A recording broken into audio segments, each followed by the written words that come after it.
Okay, so I removed the inner shells. First I just chiseled out the rubber, burnt out most of it. You don't have to burn out all of it. And then just hacksaw the shell out. And you're left with something that looks like that. Then, once it's done, just clean up the balls with some sandpaper or wire wheel or something like that. Just get them nice and clean. Then the actual solid subframe bushes I put in the freezer. So that's why they're all white. They're extremely cold and it's sort of melting my hands. Then we're just going to tap them in, just such like that one. Now it's going to be a few hammer marks. We tried a mallet, but it actually just cushioned the blow, so it didn't really work. A plastic hammer or a dead blow hammer is probably best, but don't have one here. It's still flat. I sanded the surface slightly, just got off the bumps. It's not too bad. And there's going to be shims on top of it anyway, so it shouldn't be too bad. But yeah, anyway, you just sit it in like that and just evenly tap it in until it bottoms out. That's all there is to it, really.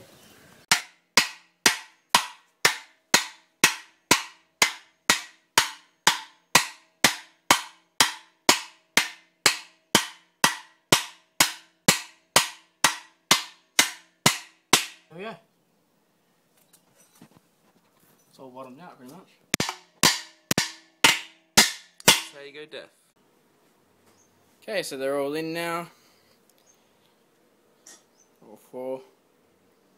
Looks pretty mint. So now I just gotta put in the car, really. If anyone had really keen eyes, they would have noticed I've changed my camber arms since last time. I got these GK Tech billet ones. So there's 0 welds on them. They're fully billet arms. They're really awesome.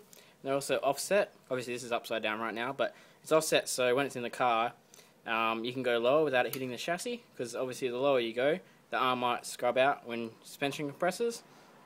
So it's offset. And then, yeah, you can get more travel and go lower. It's pretty cool. And this is pretty much on its base setting, and it's already pretty much on 0. So you just turn this center one. It's a bit hard by hand, but if you turn the center one, the whole thing will just wind out or wind in and push it out and in. And then this one's KTS toe arms, so that adjusts obviously the toe of the car, and these ones adjust the camber in and out of the wheel. So now we just gotta, yeah, put on the jack and jack it up. Sick. Okay, so the subframe's all back in with solids, and also flared guards really horribly. This is pretty much a drift car now, so I really don't care.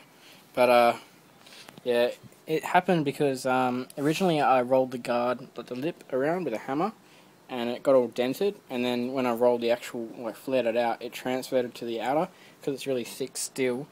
Either I would have had to get a grinder and cut the back piece out, which would have been a real pain, or just go with it and hopefully I can fix it up with hammer on either side, like a fat hammer on one side and a little one. And panel beat it out and then bog it and paint it, and I should be able to get it pretty good.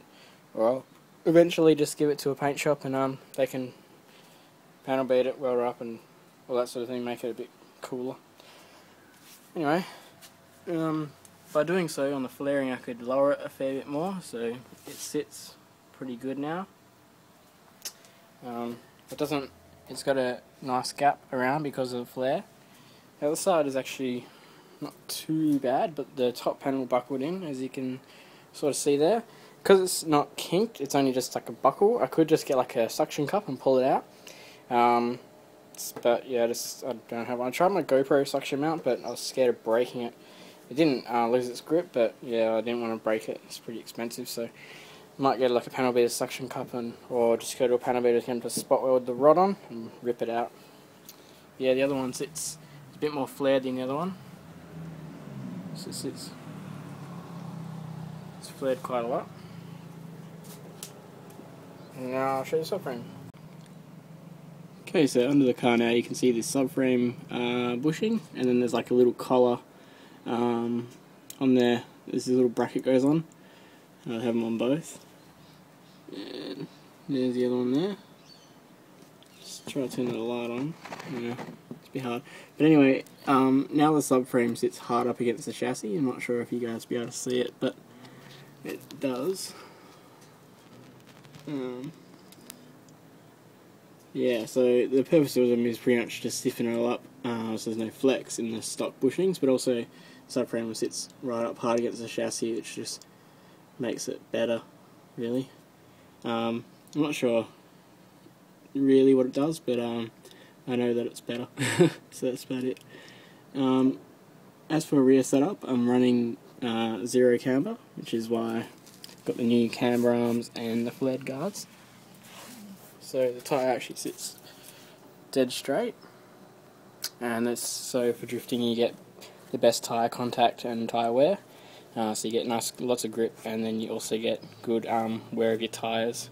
Because if you got camber, it's better for low horsepower cars. When you got high horsepower, you just only use like half your tyre, so it's kind of shit. And then on the front, I run a fair amount of camber, as you can probably see. Because basically what happens is when you steer the car, it cambers towards positive. So as you steer, the tyre actually cambers out like that. So the more negative camber you have on the front, at full lock you actually have like a flat tyre, so you get lots of grip. So yeah, that's about it. Anyway, that's the subframe, guys. More of this car to come, so if you like it, subscribe. There's plenty more Silvia shit to come. So yeah, see you later.